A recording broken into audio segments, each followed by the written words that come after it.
I've given a lot of time over to questions, and I've asked some of you in advance, so thank you for sending those through. But for those who haven't been able to send questions, that's okay. As we're going through the content, have a think about things you might want me to cover if I don't cover them in the talk. At the back by the Help Musician leaflets, there's some post-it notes and Sharpie pens. So after about 50 minutes of the talk, I'll put on some more jazz, you'll be happy to know, a set of playlist. And just write down any thoughts you might have, and I can put them down alongside the questions that have already been asked. And hopefully then this will be as relevant to you as possible. So smaller scale, but more bespoke, I hope. So, throughout this talk, there's some ground rules I suppose I should just highlight too. As we go through, if you have a question, I know we're having questions at the end. If I'm talking about something you don't understand, just raise your hand. I want this to be quite informal. Similarly, if I ask for a show of hands or I ask for some input while I put something on the board, please engage with that. If you want to use the loo during talk, please don't think you have to stay in your seat. Use the loo, it's 2 floors downstairs. Welcome, hello. And also, if you can just put any mobile devices on silent, I'd really appreciate that, just so there's no distractions as we go through. As we go through the presentation, I'll bring up some quotes which I think are quite relevant and useful to the talk as we go through. And we're going to start with one of those now, by Renata Scotto, who very sadly passed away last week, as you know. I think this is quite an interesting one. She said, "The best advice I can give a young aspiring singer is not to become an old aspiring singer." What do I mean by that? Why have I started with that? Well, we can spend a lot of our time crafting perfection in terms of our websites, our CV, our recorded material. And my challenge to you is just to start. Okay? Hopefully some of the tools I give you today will give you a professional base level from which to start, but don't get caught up in that whole thing. I'm not quite ready to release myself to the world yet. You're already here, you've already made a start. So, how are we going to run through the talk itself? Well, I'm going to, first of all, tell you a little bit about me, only because you need to know why you're sitting there and why you're listening to me for an hour or so, an hour and a half. That's important. And if you want to stay, then that'd be great.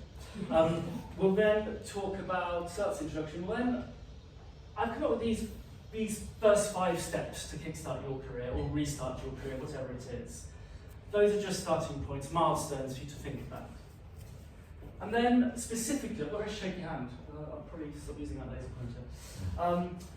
Specifically, I think an area I see quite a lot is where improvements could be made, is an area of CVs. And I see a lot of CVs in the various roles that I've done, which I'll explain in a moment. And I think that's an area really worth devoting time to on its own. And I'll also show you some examples there too, see if I can steady my hand. Examples.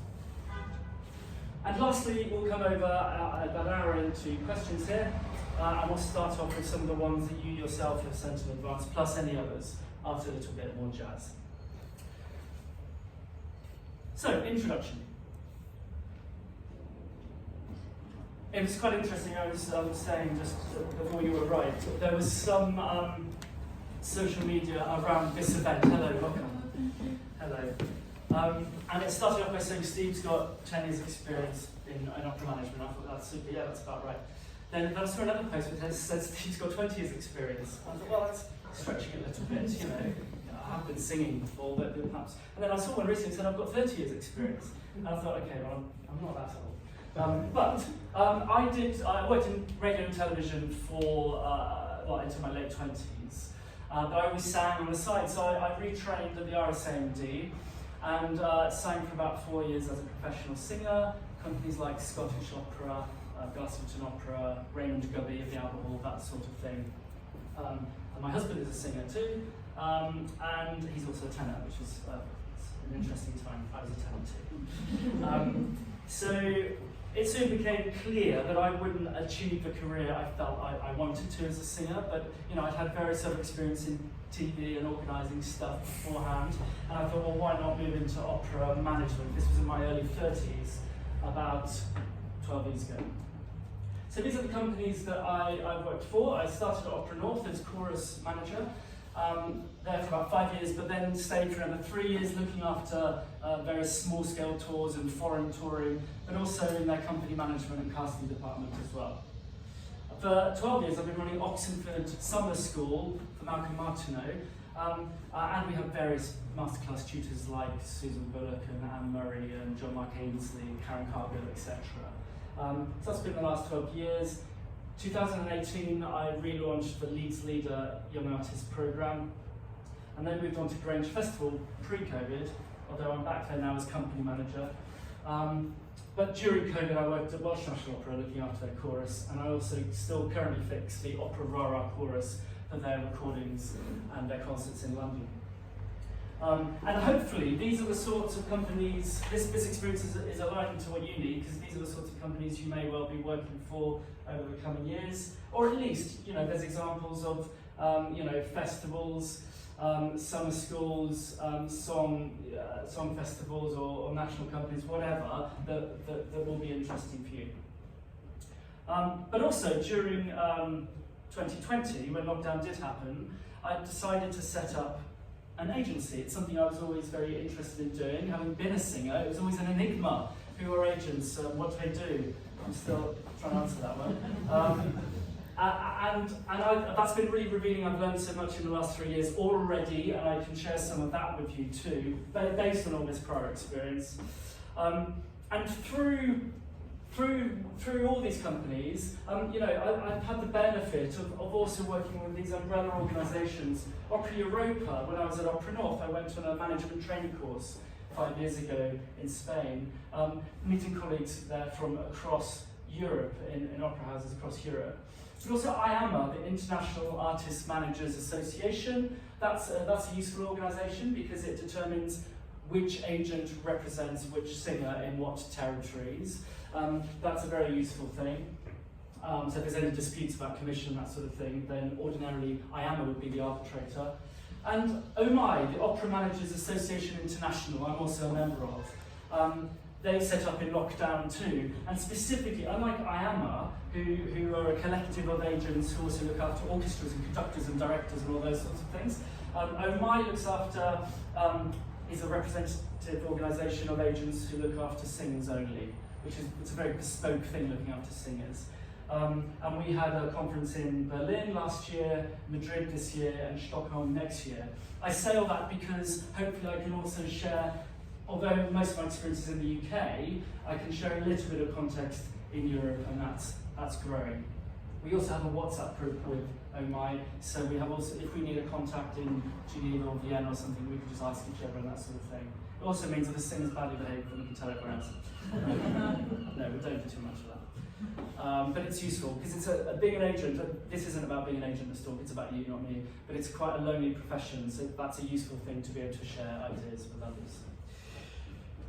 So, you're still here, you want to stay, yeah? Thank you. I'm going to go through quotes as we go through. Anne Murray, celebrated mezzo-soprano, said this to me, and it was really powerful. Dull discipline is the foundation of any successful career. You cannot fly on stage if you've not done this work in advance. That's a starting point. So what I'm saying is, I've talked about the 5 steps to kickstart your career. This has to happen first. This is a given. Your voice is your instrument. You keep working on it. You keep having your coachings. Your voice and your body will change. I just want to acknowledge this is a starting point, and then this is a constant. Yeah. Before we go on to all the other stuff. So, I mentioned the first 5 steps. What do I mean? So I think it's useful to start with, to think about this idea of dressing your shop window. Those are things like your CVs, biographies, websites, and social media, your recorded material. Everything you can create and you've got power over and decision making over to present yourself. I think what we'll do during the questions, I'll put up the 5 steps, and that may inform what you then might ask. But this is definitely a starting point for me, and the thing you have most control over. You need to make sure that you're consistent across all platforms.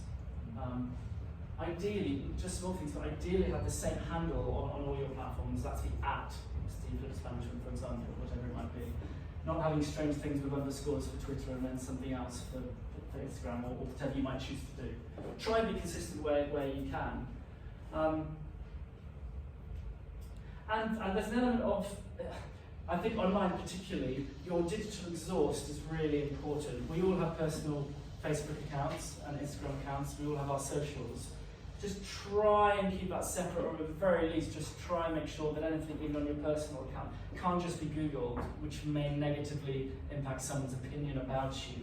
Having worked in a casting department, when we're given a list of 20 singers to listen to Violetta before the next Tuesday casting meeting, alongside also thinking about Carmen in 3 years, etc. As casting assistants, we don't have much time. We'll probably jump on Google, jump on YouTube and see what's there. So make sure there's no negative stuff, but also make sure there's no out-of-date stuff. I mean, take stuff off YouTube if you've maybe changed voice types, it's not relevant anymore to your journey, or at least find a way of signposting that as being an old recording, but now you may be in a different space or place, hopefully. But this is the largest section, so I won't talk too much about this now. This is that third section where I'll give you some examples of CVs and common pitfalls that you can maybe avoid when promoting yourself as a performer. So once you get that right, or at least if I can share some ideas that might help you, this sense of getting your foot in the door. So you've sent your materials off, you've actually been asked to come and do a general audition somewhere, or to audition for a role. What might you think about in terms of the audition itself, the audition experience, which I say here is not just about what you do inside the audition room, but also outside, and we can talk about some of those things. With this section particularly, I'm just quite interested in your own thoughts and worries about auditions, and if there's anything that I can share or really most helped you, I will. I won't run through a list of things to do in auditions. I'd like that to be led by you a little bit. But that's definitely the next thing to think about. And there's lots of things that you can think about before you get into the room, just to get yourself ready. I mean, how many times do we audition and then think, oh, I only settled in the second aria? Actually, make sure that you do all the things you need to do so that you're settled for the first aria. You can just give the best version of yourself. It's your poise and presence as you walk into a room, isn't it? That's how we know if somebody's going to be someone who can command a stage, or someone who's going to be nervous and throws their music at the pianist and starts. Lots of thoughts about auditions that we can talk about. Remember that the pianist is your friend. Remember that you may not get a rehearsal of your pianist in advance. Some companies you do, Opera you do, for example. Opera North you won't. It's just the repetitor will be sitting in the room and you'll walk in and give them your music. Now, don't worry at all if you go in and spend a bit of time explaining your speech, your da capos, and all that sort of stuff, your ornaments. The panel will probably need that space and time just to finish their notes about the previous singer, perhaps. Even between pieces, that can be quite a nice way. Don't worry about the silence. Don't worry about filling the silence and singing straight away. Because you need to create a new character. You need to take them from, Don Giovanni to Magic Flute. You probably won't do 2 Mozarts, but you know what I mean. Don't worry about silence in auditions. It can be helpful to us as panelists to have the space and time just to reset ourselves before you sing again.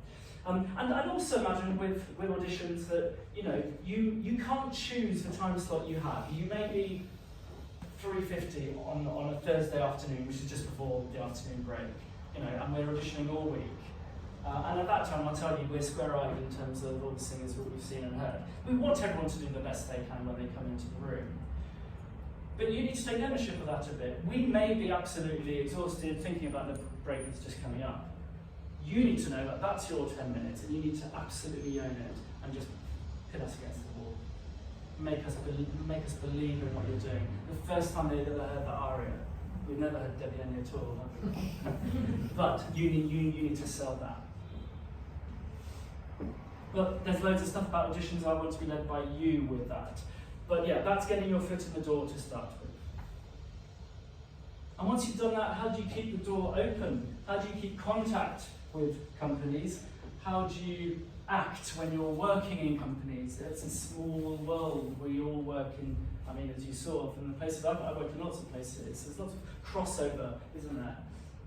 Be a good colleague always. But yeah, crucially, how to contact companies and how to conduct yourself when you've got a job. A really good piece of advice for young singers is when you start on day one of rehearsals, don't try and get the job you've already got.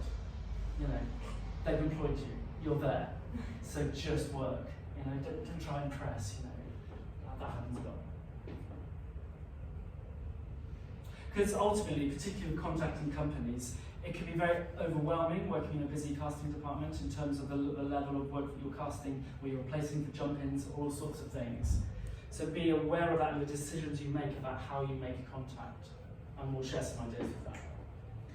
So I'm outlining at the moment the first 5 steps. So I do want to delve a little bit into that idea of covering emails. Now remember, I just said that busy casting departments, a lot going on. So brevity is really important. Ensure that whatever you send in your covering email can be scanned very, very quickly. I don't know, maybe I get about 5 or 6 emails now a week from singers wanting representation. When I worked in casting departments, I would get many, many more. You know, there's so many singers, there's a lot of noise out there, yeah? And when you're doing several jobs and you're trying to juggle several things, if you see an email that's got huge paragraphs of someone's journey, it's not that you're unwilling to read that, it's just that, look, there's many other things happening, so maybe I'll park this and reply to it later. The problem is that when you've gone through a day of another 30 or 40 emails, with all the best will in the world, it's going to slip down and it may just not be replied to. I hear so many times when singers said, I never had a response. It could be that you didn't write in the best way you could do to start with. And I would suggest that if you know, brevity, a couple short paragraphs. Hello, this is me, this is what I'm doing now, these are my updated materials, here's a direct link to my recent recordings. I'd love to sing for you if there's an opportunity. Done. If you don't get a response, it's not personal. You can help yourself too. Have a reason for writing. Here are some new recordings. Here's my updated CD. I would say polite persistence is a really nice way of thinking about this. You know, by that I mean, if someone doesn't respond to you, which they may not do, I would not write a week later and say, did you get my email? And 2 weeks later, you haven't replied to me, I'm wondering what's going on, etc. Because then it just becomes scary, weirdo out there. But polite persistence, what I mean by that is maybe write with your materials at the end of the summer, and maybe write in a year's time. These are my updated materials. That's just keeping them updated. But always have a reason for writing. Even if it's not an updated CV, you can say it is. They won't know. Or if you've got a performance coming up that you might want to invite them to, all these are reasons that you might write. And always try and find a way why the company you're writing to or the opportunity you're writing about is relevant. You may have experience with a role that you know they're casting, or they've got some repertoire coming up. Do a little bit of homework so you can just give that very brief email very succinctly to them that's relevant. And like I said, direct links to relevant recent recordings, one click, straight there. So they don't have to go to your website, find the media page, actually find the piece of content that's most relevant to them. They probably won't click 3 times because they've got 20 sopranos to listen to in 20 minutes before the casting meeting. Those things will help you in terms of making contact to busy people. So this other area, and in terms of the questions I had in advance, I had a lot of questions about agents and representation. It seems to be this enigma area that people want to speak most about. So I've got some thoughts about working with agents.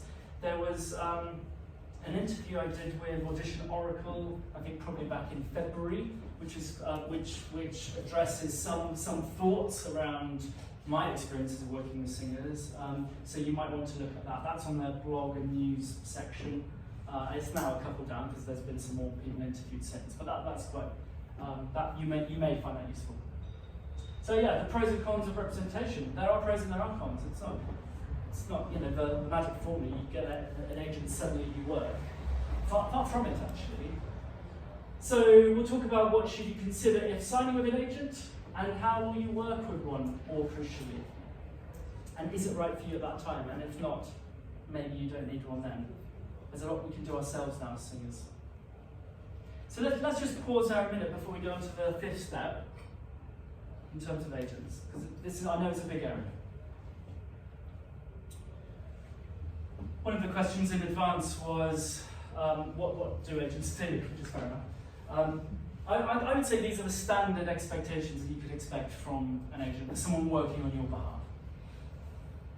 So they would be helping fix your auditions. And when I say fixing dates, that's a certain amount of liaison with the company, of course, but also if you've got another contract somewhere else, it's making sure you've got the relevant NA in order to be at that audition. And also you factored in enough travel time to get back to rehearsals that afternoon, or whichever it might be. That's quite a lot of work. Providing materials, and what I mean by that is CVs and biographies, which, depending on the company, they like to have something in front of them when you're singing, to make sure it's up to date. So the agent would deal with all that. It could be that you need to sing an audition extract. We might come on, in fact, let's do that now. Auditions are not just a big catch-all area. I would suggest that, I'll come back to that. We'll finish with standard expectations first. Things you expect of an agent. So if there's audition extracts that are needed, PDFs, that needs to be sorted out and sent to you and all that sort of thing. And then feedback after the audition, you know, it's important, you won't always get feedback, depending on the size and scale of company, and even some of the big ones don't, unless they're really pushed. They should, particularly the national companies who get public funding, they really should. Your agent would be the person just to chase it up on your behalf. Question, yeah? Can I quickly ask, is it relevant to ask some company or big company afterwards to provide some feedback, or it makes not a really great impression? It's a really good question, because people worry about asking for feedback. It's just the way you ask, I would suggest. So I would maybe say to them, do you give feedback? If so, I would be very grateful if you can share your thoughts, for example. What's difficult is when you I really need some feedback. A week later, you haven't emailed me yet. I need feedback, etc. I know you're not saying that, but I'm taking it to the extreme. Yeah, it's the way you ask, and if they don't, then you've not lost anything. But that's a respectful way of asking, I'd suggest. What else might you expect an agent to do on your behalf? They would negotiate your engagements. Absolutely. What? Yes, please. Sorry, it's just one more question about feedback. Sure. Can you share some feedbacks, let's say, from other editions or some other projects, somewhere in your CV or something to promote yourself as well? I wouldn't do that, because the validity of that, you could have made it up, potentially. Because it basically sounds like in some magazine was written about you, you're fantastic in this role or something like that. Basically the same way, but by some professionals who are not even when it's written in a magazine, it's real. It can be archived and found. When you're just saying so-and-so said I was really good, but again, I'm taking it to the extreme. I know that's not what you're saying.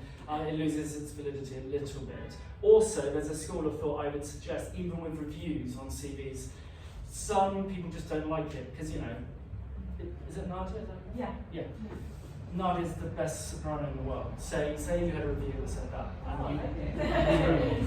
and you put that on your CV. Well, then my unconscious bias would be like, oh, hang on, I'm just about to listen to Nadia. Let me make that choice. Don't tell me that you're the best soprano in the world. Do you know what I mean? What I would suggest, if you're going to use reviews in your materials, just write something that's very specific about your quality of voice or your technical capability, your conjura or something. So something a bit more tangible than just a generic, she's great. But yeah, I personally wouldn't advise writing. I had some feedback from Debreuil, and they said I was pretty good. What's interesting about feedback is, for example, W&O give very interesting feedback in that they're very specific in the terminology that they use. So they might write, we may consider you for large roles and large covers and small roles in the next few years. or they may write, we will consider you for large roles in the next few years, or we may consider you for smaller covers and step out solos in the next few years, whatever. But I've noticed very much a sort of pattern, and so you know where you fall in terms of where they see you. Opera North used to have a sort of scale of 7 emails that they would send, ranging from thanks for seeing me for us, I don't think that there'll be an opportunity for us to work together in the next few years, up to we really liked your audition, we'd like to hear you sing somebody a letter, you know, and everywhere in between. So that can help benchmark you, but what's great about having an agent is they'll understand that they'll be getting this feedback all the time, and they'll know what's said and what's not said and what it actually means perhaps. Don't expect feedback, because sometimes it doesn't happen, and it's frustrating as hell. I mean, I know being a singer, you paid for your train to turn up somewhere, maybe an overnight if it's abroad, and you prepared for the thing, and you put yourself through an audition. They don't even have you. They've got the audacity to not even give you some feedback. It's really hard. I tend to find, this is why having an agent is often quite good. Often casting directors don't actually want to write down feedback, because I'll tell you one thing, it's really hard writing down a small, concise paragraph of feedback than it is just having a verbal conversation that has sort of nuances of speech and that sort of thing. Because a little paragraph where you're tight to stone, that can be sent off to your teacher and sent to normal rec or whatever. So sometimes I find just phoning ahead of music is actually, I get a sense, and then I can speak to my artist and just say, look, this is how they feel, this is where they see you at. So useful having an agent for those reasons. Negotiating contracts is really key, because often we've got more of a sense of what different companies are paying, so we're not as blind really, and also it's much more easier to negotiate money in terms of the contract when it's not actually your money. I find it really easy, one step removed, just to say, I really don't think that's fair. Whereas if it was my money from my contract, I'd be a bit more tentative about it as a singer. So that's where agents can be helpful. Servicing contracts, onboarding forms. I mean, all the sorts of diversity forms you don't have to fill out, or providing your bank details, or sending, your passport, all that sort of stuff. Sending biographies, all your publicity materials, photos, measurement sheets up to date, so you have to contact your last contract in order to get the most recent one for the next contract when they ask you for it, for example. So servicing contracts is pretty key there. An agent also would plan your diary for you in terms of your professional diary, so that's where your dialogue is really important, making sure that they're aware when you don't want to be working, when you want to have a holiday, or whatever it might be, you keep conversation open. But this is a big one. NAs are really key to be on top of, because there's nothing worse than forgetting you told your agent that you're not available for something, and then it comes to the weekly schedule comes out, and the company are absolutely furious, and they can't release you, and then there's a big problem. It might seem really far in the future, but keeping on top of NAs is something an agent can do very, very easily. An agent can be a sounding board, providing a second opinion. This is where general management, I'm talking about more than just being an agent. In my view, an agent is just someone who just churns through contracts. A general manager, exclusive general management, is more in this sort of area. Career development, same sort of thing. Perhaps helping you to organise coachings, repertoire advice, perhaps singing lessons with people I might know. That can help, particularly if you're moving in a new repertoire direction.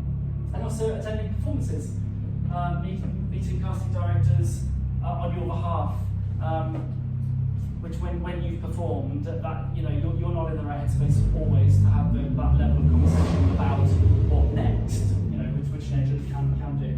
So these are the standard things I would suggest you don't expect from a very noisy motorbike from an agent. Other things an agent might provide, if they're big enough, one of the questions was, what does Askinus do compared to a smaller company, so a big company compared to a smaller company? They may do some of these other things. They may provide additional services. They may organise visas for you if you're going to be travelling in Europe or the Schengen area, which is largely the European countries as we know them. where you can only work or visit for 90 days in any 180-day period. And if you're finding you're working a lot out there, then you may need a visa instead of eating into that. So that's something that a larger agent might do for you. They might take over all those documents that need to be filled out in terms of your tax liability, and often an A1 form has to be filled out with HMRC, just to show your tax liability is here, so you're not taxed in Brussels as well as here, that sort of thing. If you're a really big artist, you may find that, Askins have got big sort of visa departments and travel departments, then he may book your travel and accommodation for you. Someone like me, but clearly can't because it's just me running my agency. But these are things that you can look at. And also public relations, so maybe look at opportunities for interviews and all that sort of thing. And press exposure. So working with an agent, those are, I would suggest, just give a realistic idea of what is involved. I think that's quite important because we always have a question, and this has come up in questions in advance, you didn't find me this specific contract, so do I really need to pay you commission on this? Well look, all of this audition stuff happens without any promise of any commission or money at all. I can set up hundreds of auditions for my artists and no work is offered. That could happen though, at the extreme. So all that work is done for absolutely free, potentially. And this thing about negotiating engagements, I had something recently, I won't say the company, I won't even give the artist. After I had signed the artist, the fee that I was able to get from the company they had worked with, using the right pronouns, you never guess, was 3 times larger than what they had been offered while they were still a student. Now, I understand companies will take someone from the Royal College or Royal Academy or Guildhall and maybe pay less on the nature you're a student. I do understand that. And I'm not saying it's a wrong thing, but I just want to make the point that often having an agent, it's not that I'm an artful negotiator, it's just that these companies know that I've got a bit more of a base knowledge of what people pay. So yeah, I may not be able to get you a particular contract and commission, but I'm probably earning you or getting you more on another one. And there's other things that an agent might do as well. They may negotiate you a learning fee, or they may negotiate you additional travel on top, or a further contribution towards accommodation, or whatever it might be. You try working in Dublin now, and €80 a night, which one might say in the contract, sounds great. It's nowhere near what it's going to cost to stay in Dublin. So those are the sorts of things. And so I would just, in answer to that advanced question, if you start thinking in very narrow terms and say to an agent, you didn't get me this concert, so I shouldn't really pay you, just remember all this other work that's going on, and that can start to fracture that relationship a little bit. So, pros of having an agent. So just to summarise, agents tend to have more, and I'm using a lot of time on this section because a lot of questions were asked in advance. Agents have more face time with a wider pool of casting people. You may know Robin Norton-Hale from ETO, and that's great. And you may be able to have conversations with her about what's coming from future seasons, and that's obviously super. But just be aware that agents have got a few more people across a wider range and breadth and depth of companies, which can be helpful. As I say, they can have a wider knowledge of fees and what might be appropriate to add value to contract offers. Often show fees are paid and no rehearsal fees, but actually it's perfectly valid to say, okay, there's 8 performances of Don Giovanni, and you're paying €2,000 a show, but actually there's a 6-week rehearsal period, and what often happens is you can ask for another show fee in lieu of no fee being paid for those rehearsals, so another €2,000 just to cover the rehearsal fee. Because frankly, if you're ill for 4 of those Don Giovanni shows, you're only earning half your fee. The whole industry is moving from a performance show fee anyway, and a lot of that reason, the reason the companies are now embracing that, we clearly want to, so that if you are early, you're still paying for all that rehearsal time and learning time you've done. But certainly in this country, theatre tax relief is a really big thing, and that's, so tax can be reclaimed from companies on any expenses prior to the performances. So clearly, as WNO now do, they pay in 3 instalments. start of rehearsals, the end of rehearsals, and the end of performances. So they can claim theatre tax relief, which is all above board and fine. It means there's a bit more security for the artists there as well.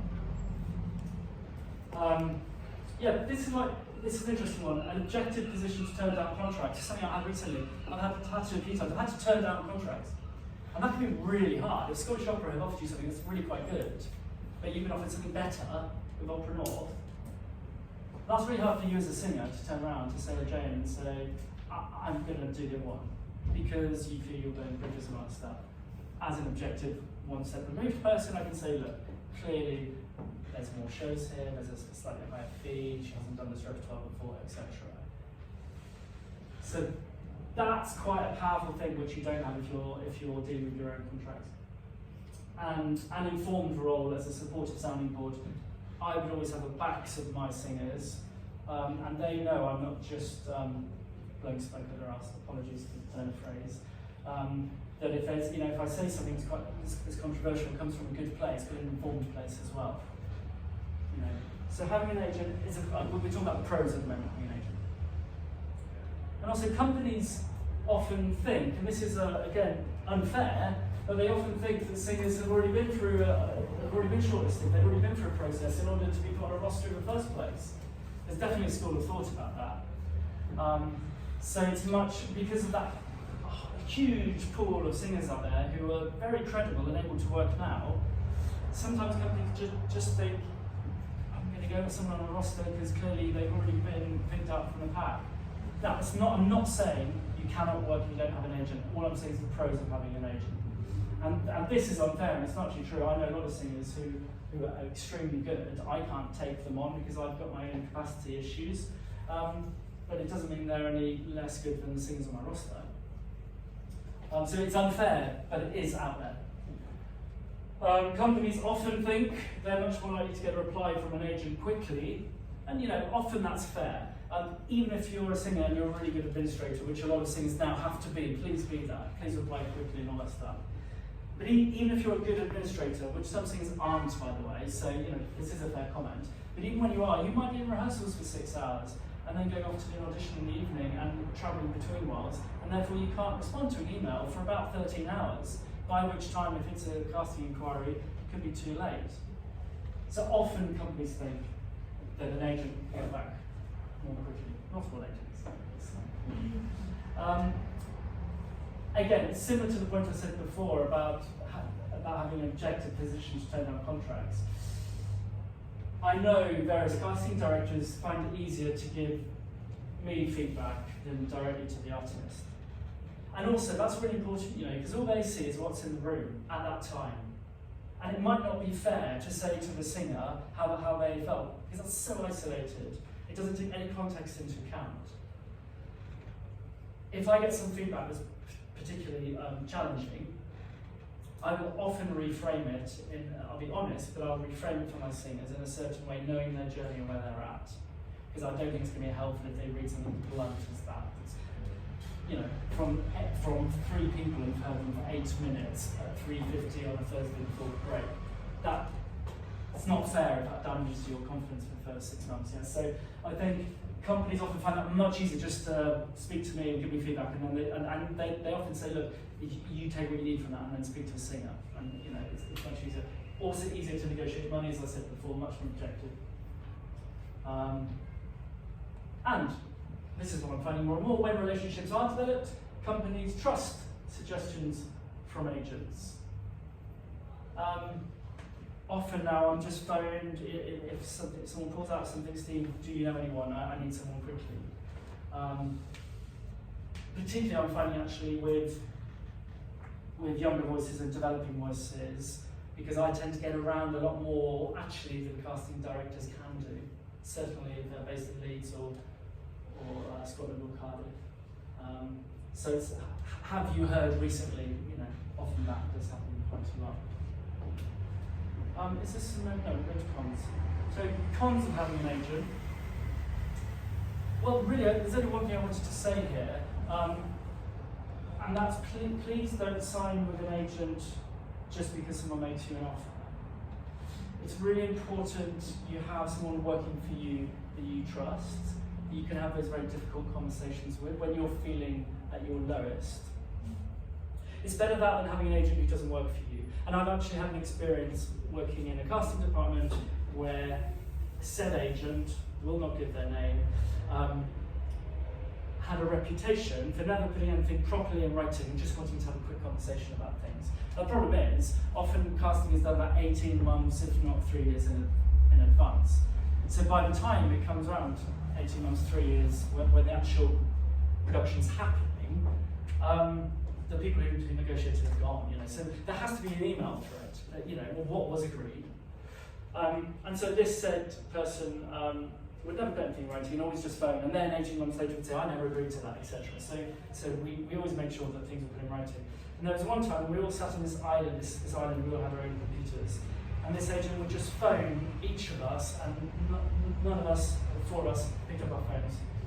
Because we'd already emailed said person, it was very clear the information we needed and what we needed agreement on, and that was it. Now, I give that story because do you really want that agent representing you when none of us would even pick up the phone to him? I think the answer is no. Him, I said him, I shouldn't. So how do you manage that? Well, look at their roster, see who else is already on the roster, see if you like those singers, see if they're your sort of people. Do you know any of them? Do you know any people who maybe worked from said agent before? Just do a bit of homework in that respect, just get a sense of the person. And what I've always done when I've signed someone, I've always met them. Well, I've always tried to see them in something, and then I've always met them. It's that energy thing, isn't it? And for me, that's very important. And as a one-man band, that's really important. If the energy's not right, it's going to be an uphill struggle the whole time. So I would say it's better not to have an agent than to have an agent who doesn't work for you, particularly as you can do so much in terms of social media and a credible website presence and high quality recent recordings, which you can do now places like the Yankopinski or the National Opera Studio and all these places that are offering it. Fifth Door, Shane does that as well. So just to end on agents, before we go into the final of the first 5 steps, and then lead on to the questions and some more jazz. Working with an agent, what would I suggest when you actually start working with one, if you choose to do so? Please reply to messages quickly, because if I'm asking my artist for some information, it's because I'm being chased by someone else, as soon as I'm asking. So if I then have to chase my artist several times, that piece of information, that's really frustrating, along with all the other plates I'm trying to juggle at the same time. And that can grate a little bit. I'm just there to help. And also, I want to be the person who gets back quickly to the company who are asking me, so they know Steve gets back quickly. I'll ask him again. Whereas if I take 4 days, because my artist is being slow, then you sort of get a bit stuck there. Be honest as well. If you don't want to do a role, or don't want to do a contract, just say straight away. Don't do the whole thing of like, well, yeah, no, I'm quite to put me forward, and then a week later I'll come back and say, great, they really like to hear you. Oh, actually, yeah, I'm a bit busy, but you're not busy, are you? Because I can see you're free. Yeah, but it's really annoying because the level of emails and conversations I've had to get you that audition, and then it's actually you didn't want to do it anyway. Just say it's fine. You can be honest with your agent. That's the one person I think you really can be honest with. Or you should be able to be. Be proactive too. This is a really interesting thing. Like some of these questions have said, once I get an agent, will I suddenly get work? Well, no, actually, it's definitely a partnership. All we can do is open some more doors, perhaps, than may have been opened anyway, and maybe attract a higher fee, and maybe look for opportunities while you're working and build on that, sure. But actually, it's really good if you're proactive. You say, look, I've just heard about this. I'd love to do it. What do you think? And then it could be something I've not heard about, and I can, and that can benefit the rest of the roster as well. I can think, okay, that's great for you, also it might help so and so. Yeah, so remember also you're part of the wider roster. So remember in terms of, I look after 20 singers. So there's 20 people who I need to be looking after alongside my own tax, and my own admin, alongside Grange Festival where I still work as company manager, alongside Oxford Summer School I still run, and Opera. So just be aware that the agent's not sitting at their computer waiting for your call to do whatever you want to do. It's just a little mindset thing. They're there to aid you as much as they can, but they might need to prioritise that a little bit. Be aware as well that you might want to really be considered for a particular role with a particular company. It might not be the right time for your agent to ask that question at that time. They may feel you're not ready, so that's a conversation, that's a separate thing. But they may also be having quite advanced conversations about some more repertoire that's happening this season for another artist. And actually it's going to cloud things if they start raising the thing you want me to talk about on your behalf in 3 years' time. There'll be a time when it's right to make that ask. So I think you have to trust a little bit that the agent has just got several conversations going, and won't always ask every question you want them to ask of every company when they want to ask. I'm just giving you some sort of behind the scenes perspective really here. But clearly you can negotiate your own terms. Absolutely negotiate your own terms with an agent. What do I mean by that? Well, the commission level, they may say to you, I'm going to take 17.5%. That's pretty high. Unless you're Malcolm Martineau and they do all those other things, as against all those other things that I've said, visas and travel and everything else. You can absolutely say, you had your conversation, you got a good report, all that stuff. You can absolutely say, look, it's a little bit high for me, I wonder whether you could come down on that, and you can, ask a question. You don't have to just accept the contract that's put in front of you. But it's not just the commission rate. I mean, it could be that you've got a really good connection with another agent who's got great connections themselves in Germany, Austria, or Switzerland. So actually, you're only really wanting someone to represent you in the UK, where you know that agent has got strong contacts currently. So you can ask the question, look, would you consider being a non-exclusive agent in the UK territory only, for example? It could be that this particular agent is really hot on concerts, but not really opera. So you could say, would you be happy to do concerts only on my behalf? Question? In this case scenario, would you consider, as a singer, we'll have to have, let's say, several different agents for different kinds of activities for, let's say, for some term, let's say for this 3 years, and someone for concert halls only, only concerting, or may I have several agents at the same time? It's kind of...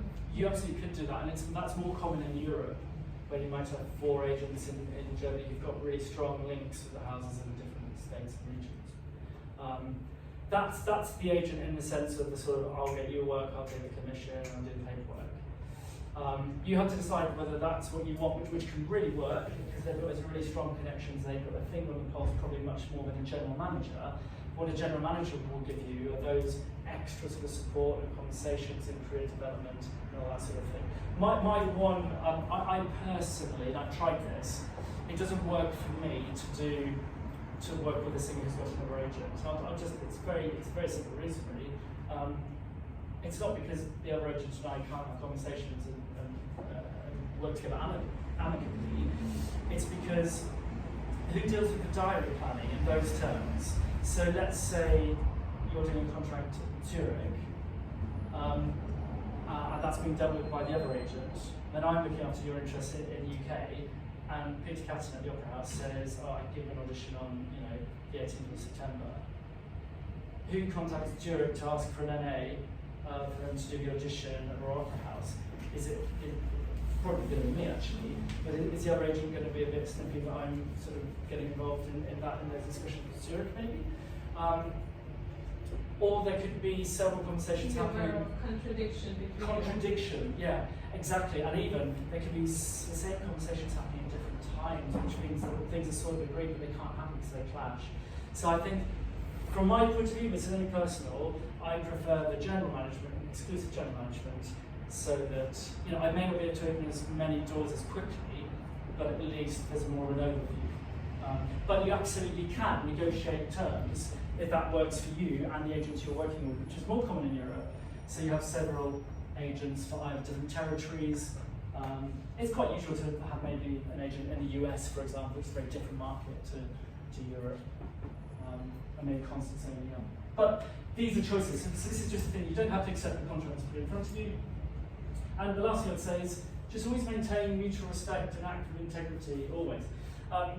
it can, you know, I said be honest with your agent, that's really important, but it doesn't mean they're a sponge or a punching bag that you can just phone and scream at. Because the more that happens, really, I mean, the less I'm going to want to work with you, because I can only give you a little portion of my time, and if you're causing that much headspace compared to that much time I can give you, it's really difficult. So just be respectful that I'm looking after a wide roster, that I'm there to support you, but I'm not a therapist either. You know, I've got my own demands and problems. It's a watch out, that's all. And the final of the first 5 steps, I would say, is this, and this sounds really, it's not a very tangible thing, but I think it's really important. You've done all these things, you've done your materials, you've got your foot in the door, you've done a good audition, you've kept the door open, you're keeping regular contact respectfully with companies, you've maybe got an agent or you maybe don't, depending on what's relevant, and this is really key. Particularly now, after COVID, there's no clearly defined career path, there probably never was. But now we're all doing different things in different ways. Everyone has a different journey, and that's what makes us interesting and unique. So I would say to you, go and watch plays, go and watch musical theatre, read different books and magazines, read opera magazine because you can see what's going on around the place, explore different genres. These sorts of things will make you a better artist, I think. It will open up your mind, it will take you out of the bubble of being a singer and being on this treadmill. And so you can walk into a room with a panel sitting there and you can say, this is me, this is my space. I love loads of stuff that I've seen recently. This is just what I do. You know, I'm not subservient to you because you've got all the power. Keep some of that power for yourself. So I'm going to end this section with a quote, as I did last time. And this is from Chris Luskin, the director, who's working at various festivals. He's got a theatre background, really. But he says, see as much as possible, not just opera, but all forms of theatre. All we're doing is holding a mirror up to nature, so the more our work reflects the world we live in, the better. I think it's quite powerful. Yeah, we're artists. We need to absorb as much as we can and project what we want to. Yes. I have a question that sort of relates to the agent thing and the songwriting. What if you sort of wanted to branch out and do other forms of singing, not just opera? Would you have to have more than one agent, or is there agents that allow you to sort of? I think they are different worlds. So you would have a bespoke musical theatre agent, etc. If you're moving in that direction, it would be hard for me, for example, as an opera agent, to sell you. I think if you were doing MT stuff as well. I think if that's your credible path and journey, then that's a distinct one. You can have other facets to what you do, but just think very carefully about what those are, so you're not spreading yourself too thin. One question. You can ask more. Yeah. I mean, as an agent, is it your responsibility, let's say, to invite probably some magazines or something? Is it possible to invite to some of your performances as a singer to build up some reviews and stuff? That's a really good thing. I'm thinking in terms of not necessarily reviewers, because they would ordinarily come to new productions anyway. But in terms of casting directors and other people, I think that's a very good thing. Now, that's not necessarily. I mean, if I've got a bit of spare capacity and time, I might. It was something decent, a new production with a really good house. I might invite a few casting people who I know might be going, just say, look, I've got my singing. I think it's really good repertoire for them at the moment. What do you think? Can you come? But I would suggest don't expect that an agent's got the time to always do that, and that's the thing about being proactive as a singer. What I would do is do a collaboration with your agent, say, look, I'm really interested in writing to and asking them to come to can I have so-and-so. Do you think that's okay, or would you prefer to make that introduction? Because actually I may already be speaking to them about some other stuff, and so it makes a lot of sense. Or it could be you've got a stronger relationship, so you write to them, but maybe CC me in, so it's all joined up. So those are the conversations I have with my artists. I encourage them absolutely to do their own thinking in that way, but just to make me aware in case I can maybe add value, or maybe have time to help them, or we can make that choice. Yeah. Thank you. But being curious, I think it makes you a much better artist. There's another quote here. This is from Aidan Lang, who's General Director of W&O and Carlos Senior on the World Chair. He says, increasingly opera companies are demanding a much broader skill set from a singer beyond the ability to sing and act. We are truly looking for artists who can communicate. Julian. Can I just say one thing? On this point, if anybody can get hold of Sir Thomas Allen's biography, it highlights this point very well. You get a sense his success is down to the fact that he's such an interested human being. He's interested in so many different forms of artwork, economics, politics. He just absorbs everything, and he says it's the reason why he's able to create a convincing character, because your character to be good has to be convincing. If there's not some reality to it, the audience don't buy it. So if you want to go down this path further, I just recommend his autobiography. You need to have something to say, really, don't you? So don't lose that. So all of those other things are tangible things that you can do. Don't forget this. I think it's very, very important. Now, clearly, I've run way over time because there should be time for questions. But I think I should show, you're asking questions as we go through, actually. So I think I'm just going to continue with the CV section, which I think is really important. I absolutely understand that people need to go at 4:30, which is what I agreed to give you in terms of time. I'm happy to stay, but I'm happy for you to go. I won't take it personally. Let's look at CVs, which will take us close to that time, and then we can look at some final questions. So, casting departments see hundreds of CVs. And it's not just about a list of stuff that you do. Your material should reflect how unique you are as an individual as well. And I think one of the things I would say about CVs as a guiding principle is there's no template. Please, if someone says to you, this is how you do a CV, I think that's the most absurd thing. These are the headings. They may not fit you. You know, we're all different. We're all on a different journey. So I'm going to share some ideas, show some examples. So what do I mean by best practice? So avoid templates, make it personal to you. Be bespoke, the context changes the content. If you're sending something to E&O, I would maybe not make as much emphasis on the repertoire you've sung in different languages, perhaps. But that's an obvious example. But with everything here, make it at a glance, make it scannable, because think of the context. We're in the middle of a stage rehearsal day, we've got an hour for lunch. The head of casting assistant, maybe chorus master, head of music, and myself are sitting down with a sandwich with 50 CVs. What we're also thinking about the very busy day ahead. And we're scanning. Help us to help you by showing us the information you want us to see most about you. And design principles can help you draw the eye more easily. What do I mean by design principles?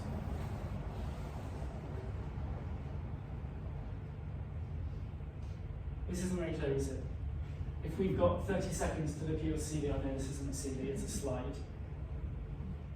This is hard work. I don't know where to look, I don't know what you want me to look at, and therefore in your 30 seconds I'm probably going to miss the very thing you want me to know about me. So don't do that. Have a clear path through the document, otherwise people will feel lost. What about something like this? Very clear, I've done a few things. You'll probably read this first, then here, if you've noticed it, this one on top.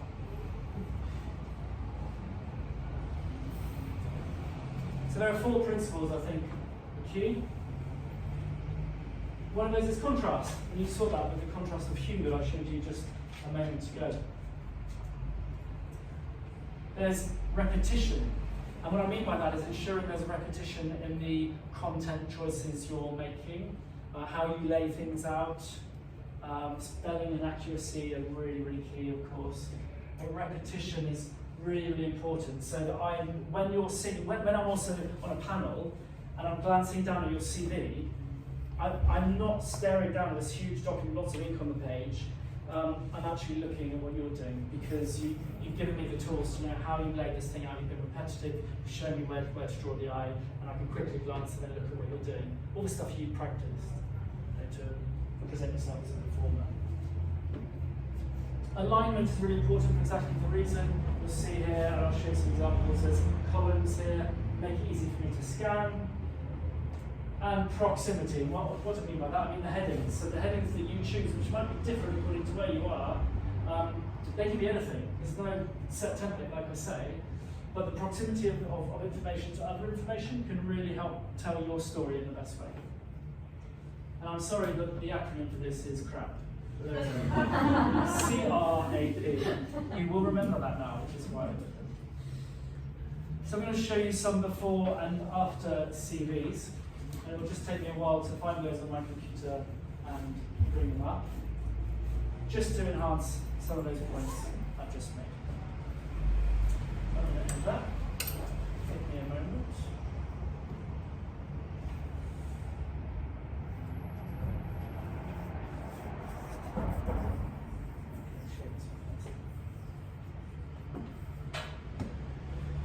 Okay, this was a CD that I was sent some time ago, 6 years ago now.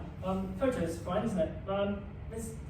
We're sort of fine here, aren't we? We've got some sense of columns, but they've still got a link on the page. It's a bit squashed here, isn't it?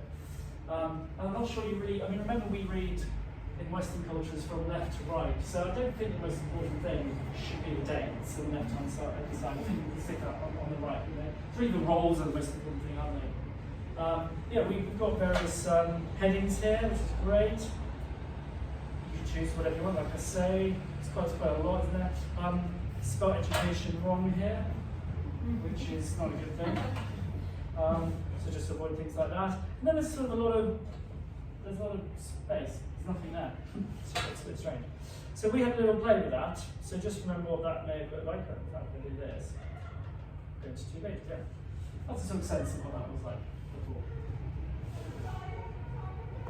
Let me show you what we did. And by the way, none of these are perfect that I'm going to show you. They're just a little bit better. So you'll see already, before I zoom in, we've used all the space. So you make decisions about the content and where it goes. We've used dividing lines. We've made choices about that. So we've divided up the content, drawn the eye a little bit more. I often get the question, oh, I was told my CV has to be one side A4. Look, there are certainly young artist programs and competitions that require you to have one-page CV. That's absolutely fine. Do it and have a one-page version. But having been on panels for 10 years now, I see absolutely no rationale in squeezing everything onto one page with really small fonts, loads of ink on the page, and away you're looking. What's the point? You can also make very, very good choices on what goes where. Now, I'll do this while this is in this form because it's probably a little bit easier. Zoom in a bit more. Yeah. Notice here now, there's no education stuff on this first page, is there? That's all over here. I'm not saying that education is less important. What I'm saying is, as a professional, what I want to see are your roles, covers, and performing experience on the front page. And there's unconscious bias there, actually, because I see this so often. Young professional singers coming out of conservatoire, and up here, they have all their education. The first thing at the top of the first page. So what that tells me, unconsciously, which is perhaps up there, is the most important thing to you, because you put it on the first page at the top, is your education, not what roles you've done. So therefore you think of yourself as a student still, and not as an artist. Maybe that's unfair, but subliminally I think it's quite powerful. So put this stuff here for context. Master classes, education, scholarships, awards, whatever your headings might be that are relevant to you. You know, he does have reviews here, but we make sure they're really specific ones about his vocal quality, about how he held the stage in these particular productions. But crucially, this is where the performance stuff is. And obviously taking out his contact details. On his previous version, he didn't have any contact details, by the way, I'll come to you. But that's really important because this might be printed off and left on the table and gives as many opportunities for us to contact you as possible. Yes, Nadia? Yeah, I just wanted to ask, I mean, it's so much information, but as beginners, let's say, we don't really have this opera roles or something. We may not have something apart from opera chorus if we're just starting. Yeah. So, and sometimes I'm wondering what to even put in my CV because sometimes it looks a little bit silly when someone says, and apart from that, I like playing football. You know what I mean? And it seems quite a lot because as a young singers, we don't really know what to put there. So there are choices you can make in that situation where there's very limited content you can put on. Just stick to one page. That's fine. I'm not saying you have to do two. That's the first thing. And you can have slightly larger fonts, and you can have all those formatting things that can just make it look nice. But I'm not Or saying just a photo. yeah, just a photo. I will come on to your question, but just to say with the photo, we did use something that was a bit more gritty and cutting edge. You know, there's not many opportunities where you can take the narrative, and that's one. You can make real choices about your photos. They have to look like you and be relevant, because if nothing else, they will just be a reminder to the panel who've heard 30 singers that day who we're actually talking about. And Chris Mann, oh yeah, it was that guy. But yeah, this shows personality a little bit more, so that was really, really good.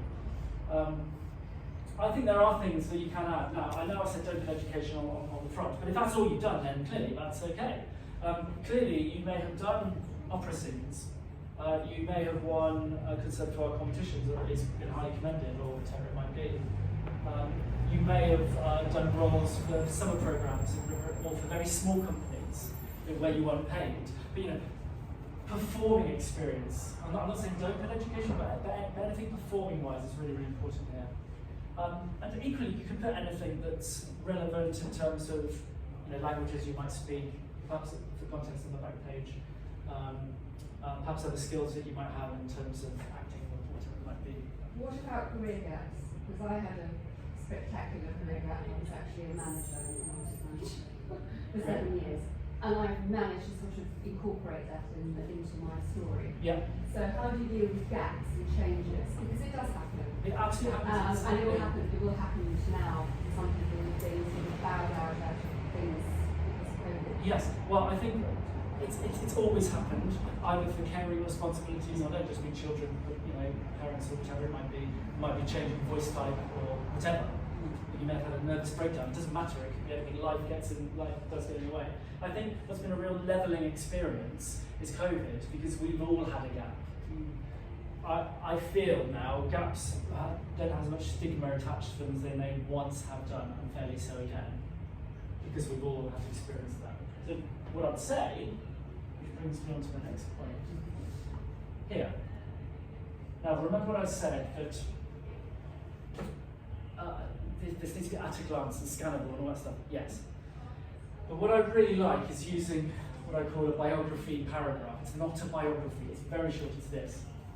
I think this is the only CV we'll actually look at because we're addressing all the points we need to. What do I mean by a biography paragraph? 3 simple things. What are you most proud of? What are you doing now? And what's coming up? You can also, we'll show an example like that, but you can also address anything significant to you in your journey that's different. I took a career break because I was an artist manager for 7 years. I returned to performing, and these are my upcoming roles. This is the place to, like I say with a photo, as a singer, you get no chance to set your narrative to what makes you different. This is one opportunity to do so. It's not just a list of roles anymore. What makes you different? Yeah. Can I ask a question with voice transitions? So I transitioned just before COVID from mezzo to soprano. Yeah. And obviously I had quite a long list of things I'd done as a mezzo. Yeah. I've left them on my CV. Yes. But so actually I don't have the paragraph at the top, so that would be a good place to talk about the I think so. transition. But it's sort of okay to have those things still Yeah, there, God, because it shows that I've done all that acting and everything. You've got this wonderful performing experience under your belt. You're not green. If you decided to leave it all out, then you might think, oh, perhaps you're an accountant for how many years, and now you're trying to be a singer. Absolutely. What's going to help you? Exactly right. Top of the first page, underneath your contact details, is you setting a narrative. This is what I've done. So therefore, that list makes sense. Yeah. We're all human beings on the panel as well, remember? So we'll understand that something's happened in your life's great. Well, if you're in front of us singing, I just want to hear how you're singing now, and how you can add value to our productions coming up, perhaps. Yeah, so 3 things. What's coming up? Sorry, no, other way around. What are you most proud of? What are you doing now? What's coming up? So look, Christopher Nairn is a sounding artist and graduate from the Royal Conservatoire of Scotland's Alexander Gibson Opera School. That's what he's most proud of. He's not worked for massive houses at this stage, it doesn't matter. What's he doing now? Chris Bailey is currently a member of the Chorus of Opera North and sang the novice's friend Billy Budd as part of the 2017 Opera Festival at St Maltings. He wasn't scheduled to do that, he was just covering it, and the guy was ill. But that's fine, that's not. Oh, I need to say something else about being truthful in series. I'll do that in a minute. And what's coming up? In the forthcoming season, he will perform the roles of foreman of the jury, trial by jury, Verba in Ossett, and Prince Yamadori in Madame Butterfly for Opera North. Really simple, but I feel like he's a bit more of a human now. He's got more of a human photo, a bit more gritty, it's just more about him, his personality. I know very clearly where he's come from, what he's doing now, what's coming up. Then I can dig down into this list. And notice with the list, for example, it was a bit harder to read before. We've separated out to 4 columns. You know, we put the roles here on the left-hand side in bold. They're the things that you want to stick out, not the date, which is what I had before. Date's over here in grayscale. We've got the piece here, we've separated that out, and that's in italic. It's just a choice we made. No template, it's just whatever works for you. There's design principles that's what you about, and then where and who for there. What you can add is maybe the director or conductor and put that underneath, but just only where it's relevant, or you're particularly proud of it, and just be consistent with the columns as to where you put that information. Because that's like having a reference, for example. If you'd worked with Tim Aubrey in Madame Butterfly for Opera North, I know Tim, I could pick up the phone and said, I know you're doing a UNIFA at the moment, what do you think about so-and-so? Because you're in a room with them for 6 weeks, aren't you? So those, hopefully, that, we've parked and spent a long time on agents because your prior questions indicated that. We've spent a long time on CVs because CVs are the thing I see quite a lot. You're not helping yourselves talk about your own journey, which might be different, or helping to guide the eye to what you want us to know most about you in the limited time we look at your CV, so we can watch you perform, whatever it might be.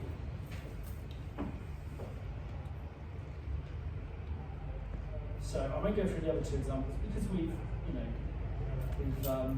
short on time, but we talked about these points, I think. So, Chris, this is what you saw there. We had one here that was simply a list, big list of stuff. So we changed that, had different headings, so therefore the information had proximity as to where it went, paper formatting and alignment, we had contrast, all those things that we talked about. And this one here, Jenny Whitten, she had a 4-page CV. All this stuff was just a copy and paste of all the reviews that were written about her on Google. No formatting or anything. It just felt like it was never ending. So we did a bit of work on that, and we just put the really most relevant reviews here and grouped her stuff together a lot more cleanly there as well. Okay, so to recap, things to avoid: too much ink on the page, be clear. Things to avoid: missing information can cause ambiguity, so be thorough. And I don't necessarily mean gaps in your work, because you can address that in your biography paragraph. What I mean is just not putting who the company was that you actually sung with. That happens so often. I'm like, well, that means nothing.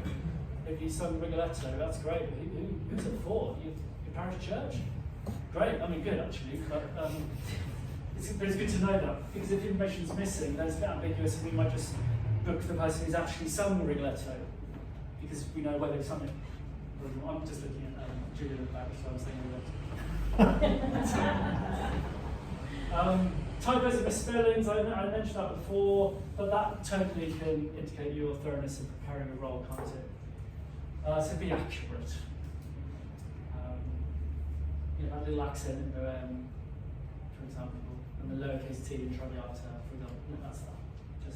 Just Google before you put it on. And then exaggerations could be seen as deliberate untruthfulness, so be honest.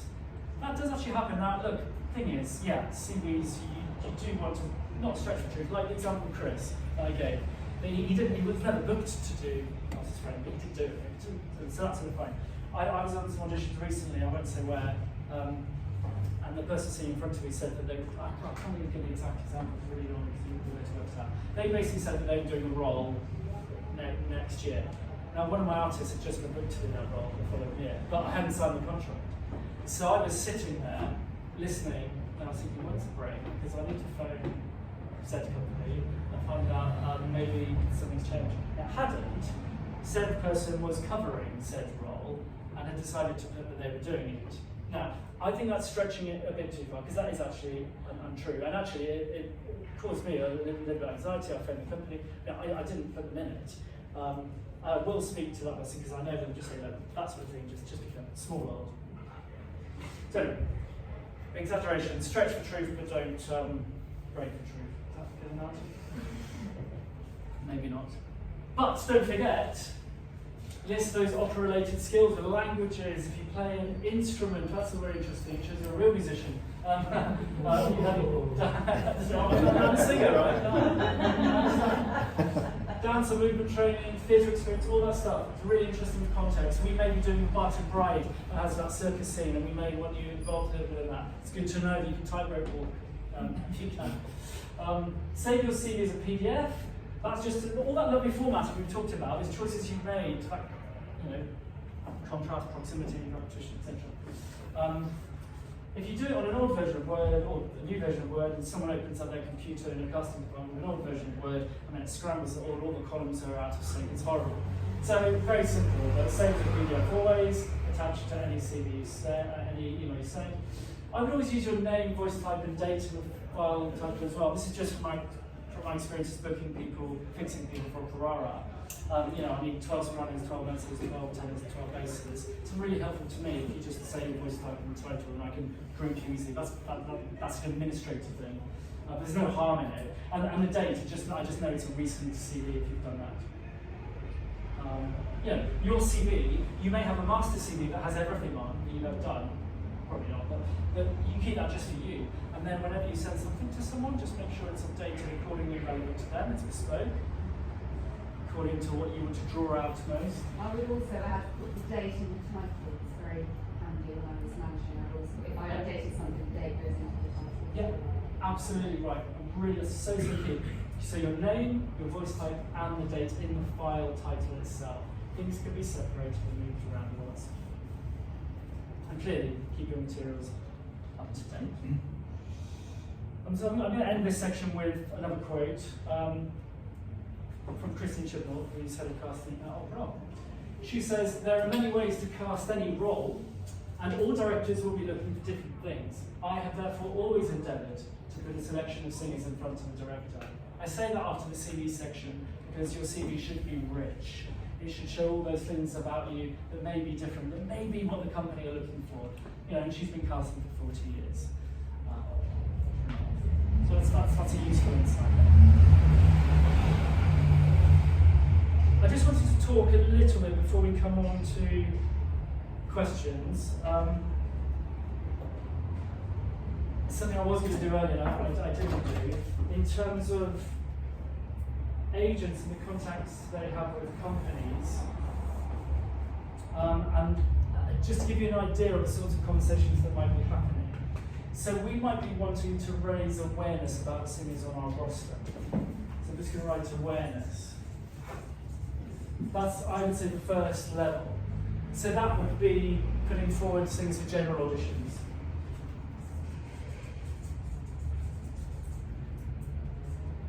Because general auditions purely are just a way for companies, they do them, they'll probably hear every 2 years, just to see who's out there, what you're sounding like at the moment, with no particular casting in mind. They're useful things to do. What I would say to you is if you get a general audition, which you should do actually, any national company, if you ask for one, you should be put on a list to get one eventually. I'd say to you, if you're not well, you're really not well, don't do it. Give them enough time and be respectful, don't cancel tenants before. But they'll have a list of reserved people ready to go. If you cancel that, they'll hear you the next one, and they tend to do them 3 times a year, so every 4 months. They'll hear you in 4 months, rather than sing like a drain, and then it's 2 years and they'll just think, well, it's a bad audition. They're probably not right. Don't give them that opportunity. The thing I'd say about auditions too, if you do a bad one, don't beat yourself up about it. Often there's a singer on the panel who completely, and anyway, all of the panels, they want you to sing well, of course they do. They want to sit through hours of people singing badly. If you sing badly, I remember I did a bad audition for a show once, and I thought, the panel will hate me. They hate me. They'll really think, I had worked for them. of Steve not singing well today. That's all they'll be thinking. That's the worst they'll be thinking. It's no worse than that. It's only opera. Write that down. So as an agent, I would put people for general auditions, and I'd also have I'd be having conversations with casting directors about my roster, and I'd be saying what they're up to, if there's changes of repertoire, and that sort of thing. That's what I mean by having more face time. Just when I meet with a casting director, I can say, oh, by the way, so-and-so is starting to sing this sort of thing now, just to sort of feed something in their mind, in case they're casting in that direction later on. The next level really is repertoire selections, yeah? I'm just doing a repertoire. So for example, what will happen every season is that most of the casting directors or assistants will send lists of what they've got coming up in 2 years' time. So once I see what that repertoire is for that season, they then ask me for casting suggestions. So I'll then make casting suggestions, and I'm under no illusion, and of course they're not just asking me, they're asking all the agents on their list. But that process happens often before things appear on Audition Oracle or whatever else. This sort of layer is sort of happening all the time. And it could be I'll put forward several of my artists for several things, and then they'll choose not to hear them, but they might choose to hear the odd singer here or there for a particular thing. And what gets so exciting, which is why I'm going to go red, is when we start getting contacted for roles. So that's where the company says, look, I'd really like to hear Giselle Allen for Tosca. So that's specific auditions. So Giselle might have to go, and she'll be sent an extract from the company. It could also be in a different translation actually, so it might be a very specific thing. So she's not just going to lead to do a general based on a casting suggestion I've made, but it's actually specifically she's being considered for that. And often those sorts of auditions are really exciting because you're actually you're nearly there. But it still might be outside of your control. It could be that you're asked to come up again and audition alongside the Scarpia, for example, just to see how that relationship works. It becomes a working session. These things often become working sessions too. It's really trying to delve down as to whether the relationship is going to work and all that sort of thing. And then lastly, we would get contracted for jump-ins. And that's basically, that happens, I find quite a lot really. And what I love about that is you're a trusted person, that the companies are like, Steve, I'm really stuck, I need someone on, that actually happened recently with Harry Thatcher, who went on to Escamillo for Waterbury, a very, very short notice, because he'd done the same translation, it was an English translation, the Scottish opera a few months ago. So they're rare, but as an agent it means that you can be helpful to the companies, which means they'll keep coming back and asking for more. So these are the ways that an agent will work in getting people up to actually do a role. The general awareness raising, sending for general auditions, speaking to casting directors about people's progression and journey, on to being sent repertoire lists for future seasons and making casting suggestions, on to being asked for artists to do working sessions perhaps on specific roles, to then being a trusted person who can send someone forward for jumping. So you get a sense there.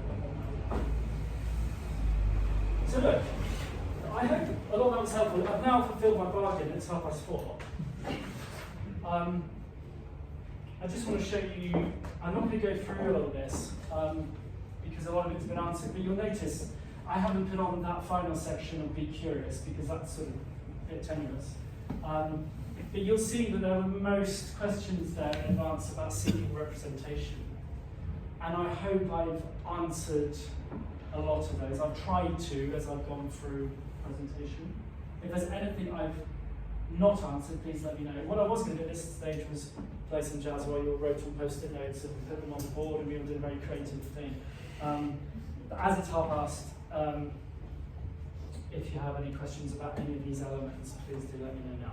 Julian at the back. Could you possibly read out Lily, because she's not here, Yes. Lily Barker's question and then put it to the Yes. crowd? So this was a bit of a crowdsourcing question from somebody who's at an earlier stage in their career and really wanted to get a sense of what the other singers in the room might think. She's unable to be here because of work, so we're going to ask that question. This session's being recorded, by the way. It's not, and it won't be put on YouTube or anywhere in case anybody's. Well, This is a safe space. So she says, I was just wondering if the singers in the room believe that a career in performance after conservatoire university undergrad, which is the level she's at, is something they would recommend to young musicians.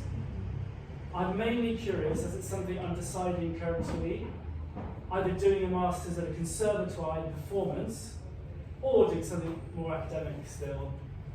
And she knows it's preference, it's individual preferences, but just wanted to hear about some experiences in the room. So is there anyone in here who, and Julian will write up some of this stuff and send it to Lily. Lily, sorry, thank you. Is there anyone in the room who did an academic undergrad, who then made a choice to go look at a few? Great. Can I maybe hear from some of those? Perhaps Philip? I did my undergraduate in something that wasn't music, so I did a degree in Latin and ancient Greek, and I sang in choirs through university, and at 21 I felt that I didn't have enough knowledge of what my voice was going to do, what I should be singing, and I felt like I wasn't ready for what I consider to be the spotlight, if you will, of a postgrad in one of the London conservatoires. So I moved abroad. And I moved to Rome and I worked as an English teacher for 6 months, and then my singing teacher in Rome said, we've got a music college here, you could just do your postgrad here, it's cheaper, you'll learn Italian properly and you'll grow up and get a bit of life experience.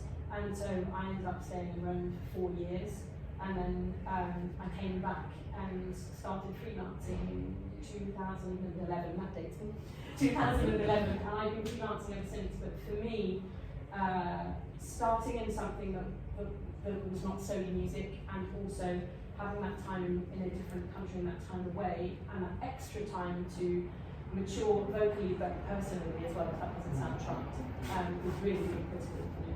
Wonderful, yeah, okay, thank you. I did my undergrad in music. Yeah. But at the end of that, I was already doing a lot of performing, but I knew that I wasn't ready to go to music college. So I worked in the arts on the other side of things, publicity and marketing for 2 years, and also to get money to go to music college in London. And it's an interesting question, this one. I made a massive amount of contacts and things like that when I was at college. It was incredibly useful.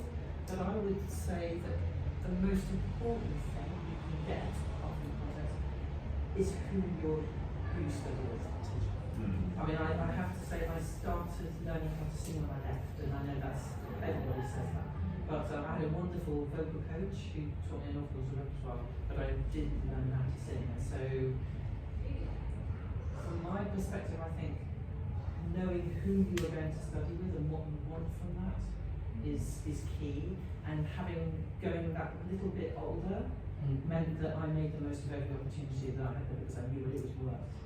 And that made a big difference. And as a vocalist, obviously you can go a bit later because you've got that maturity at that age is useful. Thank you, great. There used to be a lot of snobbery about age, but that's gone, and I think that experience has been Yeah. and you're absolutely right about age. Teacher is key. Absolutely. Well, I also did classics undergrad, so I did music.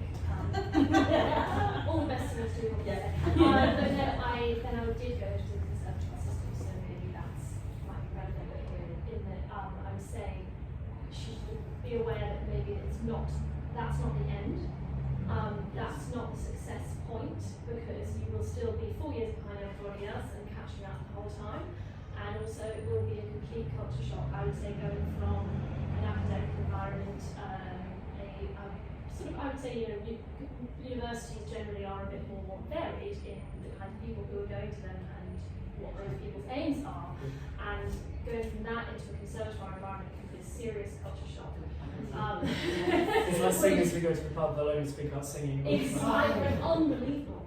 But then, and that doesn't stop. But it is obviously still worth doing because you will end up with a skill in something. Well, you'll never realise how not good you were until you went. But you will never get any better if you don't go. Yeah. Okay. Thank you. That's my thoughts. Yeah, thank you. My undergrad was a bit unusual. I did music and it was joined between an LRAM at the Royal Academy and academic degree in Scottish London. I did it for two reasons. One, because I wanted a balance of academia and performance for my undergrad, and because I knew that I was going to do a postgrad anyway, and I wanted to specialise in my postgrad, and I actually didn't want to do a 4-year undergrad at a conservatoire. I wanted to do a 3-year undergrad, and because I was going to do a postgrad after. But I certainly want to say that I think I want to echo what everybody else said. The number one priority should be to get a teacher that you connect with and can really, really prioritize the technical work that you want to build on as your foundation, rather than having a teacher and not necessarily as well go to kind of, well, this is the biggest name in London at the moment. There was a particular teacher I had consultations with in Scotland, and I really wanted to study with her, so I went there for my postgrad instead of staying here. And I'm very, very glad I did, because I know so many people who've had teachers that they haven't dealt with in undergrad, postgrad, both, and then they finish and they have to undo a lot of technical things or relearn things. So many people should. And I think I want to echo the point. Sorry, I don't know your name, but the last lady said about remembering that it's not the end when you finish postgrad. I think a lot of people do a master's or they do an upper course and they think that's kind of the final thing, and then they get representation. But even if that's the case, I think you go to music college and then you get representation pretty soon afterwards. You find that you're working. For myself, I find that I constantly, it echoes what you were saying earlier, the importance is to always be learning. And I think I always sort of check with myself, what is the thing that I need to be working on now? So maintaining acting classes, singing classes, coaching sessions, linguistics, and I know so many people as well who were promising in postgrad, and then afterwards they thought, because they kind of posted, they thought afterwards, well, we don't really need to do any more work, and it's very unrealistic. And the last thing I say, I know I'm talking quite a lot, but the lady, I think if I'm right, she's going to be wanting to do an academic postgrad, or That's what she's considering. That's what she's considering. I would say as well, she should take some time to consider what she might want to get out of either course at the moment, and if she wants a performing career or if she wants a more musicological career. But at King's, I was actually really surprised, because I always wanted to be a performer, to find that most people there wanted to do musicology exclusively, and they wanted to do that after their undergrad and continue down the route. It's very interesting, but it's very different. So if she wants to be a performer and is kind of set on that, I would wonder if she's already done an academic undergrad, how much an academic postgrad would serve her, because then I would imagine, unless she had excellent private tuition during the academic undergrad, she would then have to do a performance degree after that as well. But it really is. So what we're saying is there's lots of factors. There's lots of factors to consider. It's Okay, not, lovely. Yeah, Thank exactly. you. We have a final comment here. Did you put your hand up? Specific. I don't know. Yeah, I guess I had a reasonably mixed conservatoire experience. I only in the last maybe 5 years feel like I found my voice as a performer. What you were saying about I'm pointing at you. I'm Charity. Hi, Charity. I'm Ali. Hi, how do you do? Yeah, very well. I got acting classes outside of my conservatoire experience as well, and I found that really fed into my life as a performer.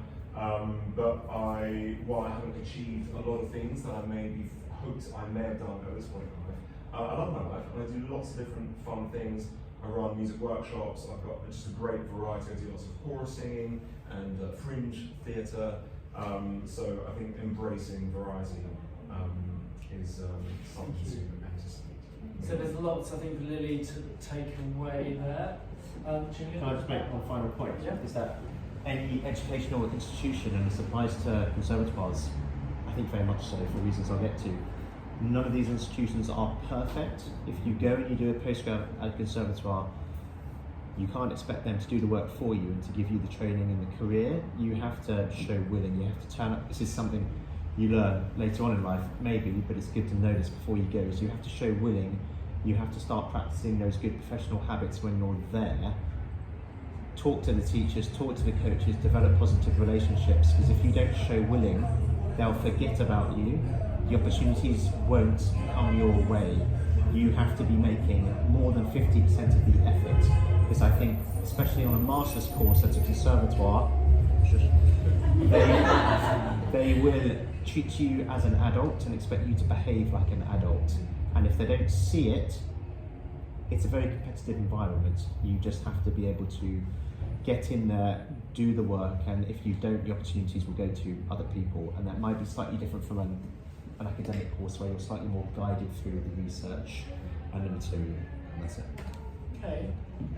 Well, look, I think one final thing. Here's a question. Yeah? I just wanted to, so I am actually doing a curriculum. Yeah. I just have a question about, like, I've sort of heard there's preconceived notions about which conservatory you go to and how, what your standard is based on when you went. Do you think that's a big thing? I think it's really sniffy. I hate it when I hear someone's been to Birmingham and therefore it's not as good courses. Royal College of Music. I think it's exactly right what we're hearing consistently. Teacher is key. Have consultation lessons yourself. You'll be offered those. A bit like what I was saying about meeting an agent. You know, you're really going to connect with this person. And if so, you know, for a 2-year postgrad, yeah, go with it. I mean, there will be performing opportunities in all these conservatoires. Yes, there's a perceived notion that you've got more exposure if you're at London Conservatoire. Yes, there'll probably be more casting agents and casting directors and agents probably watching some of the operas in the London Conservatoire, sadly. That's just the nature of geography. But if you're not going to get the right teacher there, then you're wasting 2 years. Yeah? But because I'm at Trinity at the moment. Yep.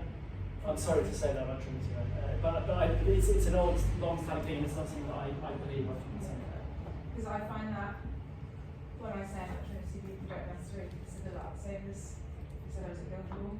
Yeah. But my teachers are both, so it's sort of a weird. Quite, yeah. They are fabulous faculty and teachers. Yeah. It's insane. And I was a teacher who was here, and it's a similar thing. It's like, oh, that place, Yeah. a little pokemon. Yeah.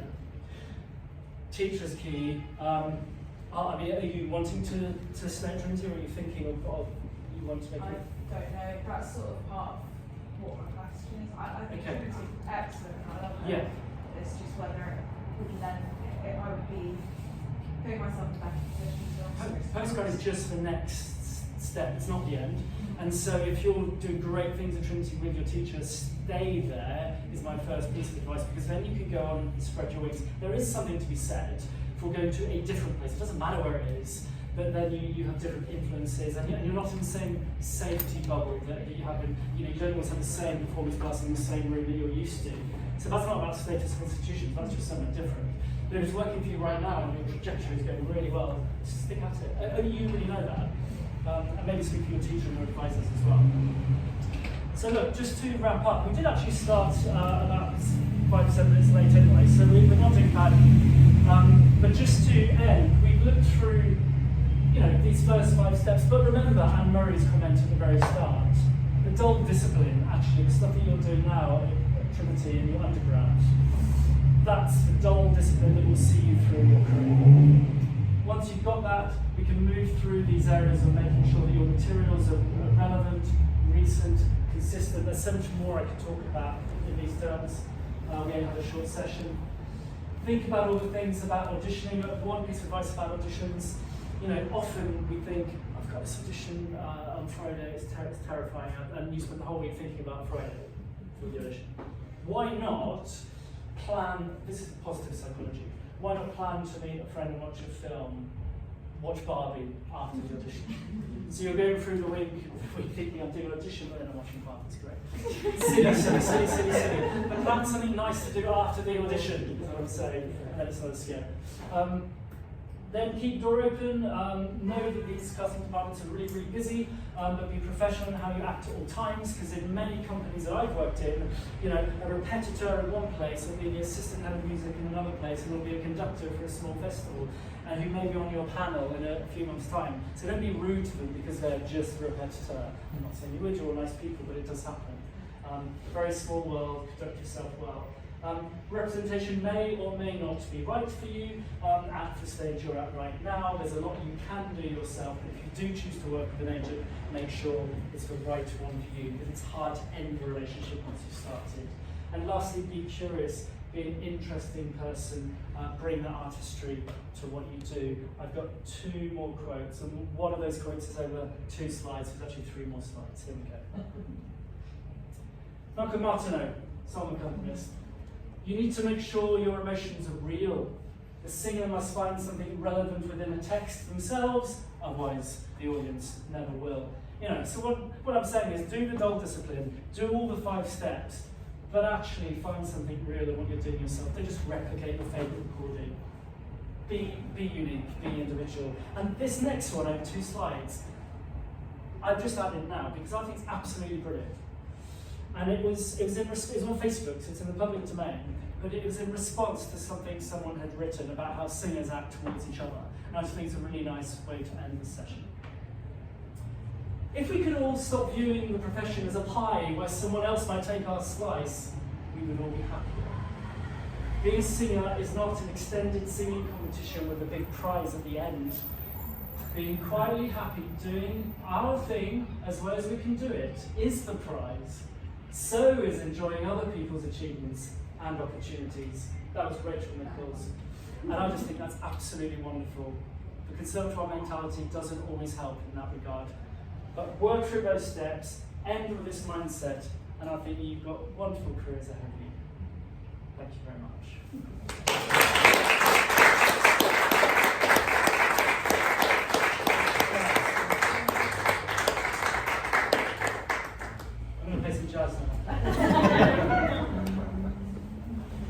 Thank you for coming, everyone. And just to say, Rachel Nichols, who said that, is on the panel for next month's seminar, and everything she says is a good stat, so come along.